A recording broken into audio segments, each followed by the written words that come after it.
தீநகரில் உள்ள அருள்மிகு ஸ்ரீ எல்லையம்மன் ஆலயத்தின் 17ஆம் ஆண்டு ஆடி மாத திருவிழாவை முன்னிட்டு இந்து முன்னணி சார்பில் சிறப்பு பூஜை மற்றும் அன்னதானம் வழங்கும் நிகழ்ச்சி நடைபெற்றது. சென்னை தியாகராய நகர் போலீஸ் குவார்ட்டர்ஸ் சாலையில் உள்ள அருள்மிகு ஸ்ரீ எல்லையம்மன் ஆலயத்தின் 17ஆம் ஆண்டு ஆடி மாத திருவிழா முனீஸ்வரர் பூஜையுடன் வெகு விமரிசையாக இன்று துவங்கியது. 2 நாட்கள் நடைபெறும் இந்த திருவிழாவில் கடைசி நாளான ஞாயிற்றுக்கிழமை சிறப்பு அபிஷேகத்துடன் சக்தி கரகம் ஊர்வலம் வந்து மதியம் கூழ் வார்த்தல் நிகழ்வும் இரவு கும்பம் கலைத்தல் நிகழ்ச்சியுடன் திருவிழா நிறைவடைகிறது. இதன் தொடக்க நாளான இன்று இந்து முன்னணி சார்பில் வேளச்சேரி பகுதி துணை செயலாளர் ரகுபதி அவர்களின் தலைமையில் சிறப்பு அபிஷேகம் மற்றும் அன்னதானம் வழங்கும் நிகழ்ச்சி நடைபெற்றது. இந்த நிகழ்ச்சிக்கு சிறப்பு விருந்தினராக இந்து முன்னணி சென்னை மாநகர பொதுச் செயலாளர் மேகநாதன், தென் சென்னை மாவட்ட தலைவர் செந்தில், மத்திய சென்னை மாவட்ட துணைத் தலைவர் அம்பேத்கர், டி நகர் தொகுதி பொது செயலாளர் பாலா, டி நகர் தொகுதி செயலாளர் கேசவன், டி நகர் தொகுதி துணைத் தலைவர் செல்வகுமார், டி நகர் ஒருங்கிணைப்பாளர் சித்திரை பாண்டியன், டி நகர் தொகுதி கே தேவகி, அண்ணா நகர் தொகுதி ரமேஷ் ஆகியோர் கலந்து கொண்டு சிறப்பு செய்தனர். மேலும் இந்த நிகழ்ச்சியில் ஆலய நிர்வாகிகள் ஸ்ரீனிவாசன், பூசாரி சரவணன், ஹரிகிருஷ்ணன், பெருமாள், ஜெகன், 3 நாட்கள் மலர் உபயம், ஆர் பிரேம்குமார், பி சண்முகக்கனி, அன்னதான உபயம், வேளச்சேரி ராஜா, ஹரிஹரன், வைதேகி ஹரிஹரன் மற்றும் வேளச்சேரி ரா ரகுராமன், அனிதா ரகுராமன், இந்து முன்னணியை சேர்ந்த ஆ ராமதூதன், அன்பழகன், ரவி குறி உரைப்பவர் கே தர்மா மற்றும் வேளச்சேரி நிர்வாகிகள் K Murugan, K Ragupathi, Bharanidas, Udhayakumar, A R Hari, Maheswaran, Veeramani, Kumaresan மற்றும் பொதுமக்கள் என ஏராளமானோர் கலந்து கொண்டனர்.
கொஞ்சம் வெளில வந்து கொஞ்சம் லேட் ஆகுமா?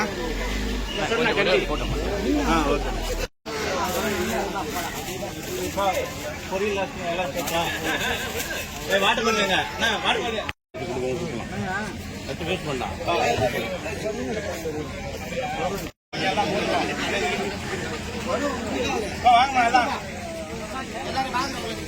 இப்படி சைட்ல வேணா பின்னாடி போயிட்டு சொல்லணா, பின்னாடி போயிடுங்கண்ணா.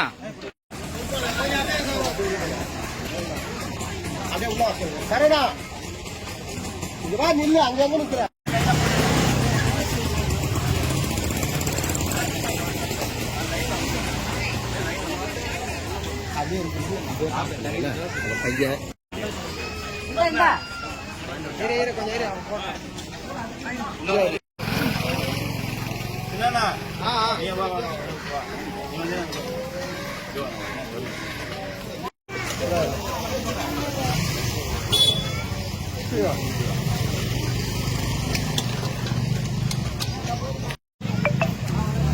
சரி,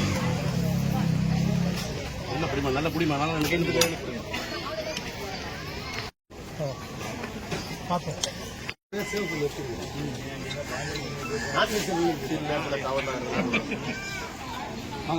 ஒரு போர்டு ஒரு படிக்க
சரி